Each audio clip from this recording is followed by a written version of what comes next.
السلام علیکم۔ آج کی اس ویڈیو میں آپ کو بتائیں گے روزہ ٹوٹ جانے والے کاموں کے بارے میں۔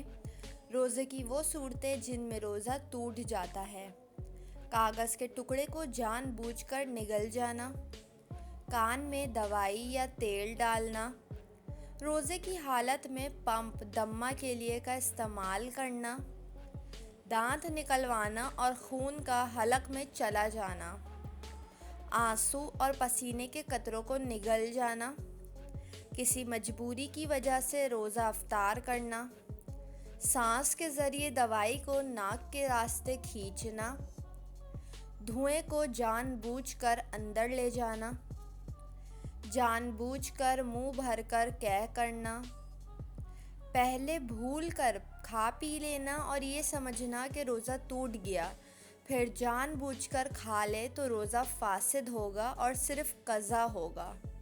منہ کے اندر کوئی چیز پہلے سے تھی، وہ چنے کے دانے کے برابر یا اس سے کم تھی، نگل گیا تو روزہ فاسد نہیں ہوگا، اور اگر منہ سے باہر نکال کر پھر نگل گیا تو روزہ فاسد ہوگا۔ دانتوں میں سے نکلے خون کو نگل جانا، بشرطیہ خون تھوک سے زیادہ ہو۔ کسی ایسی تیز دوا کو سونگھنا جس کی تیزی دماغ تک پہنچ جائے۔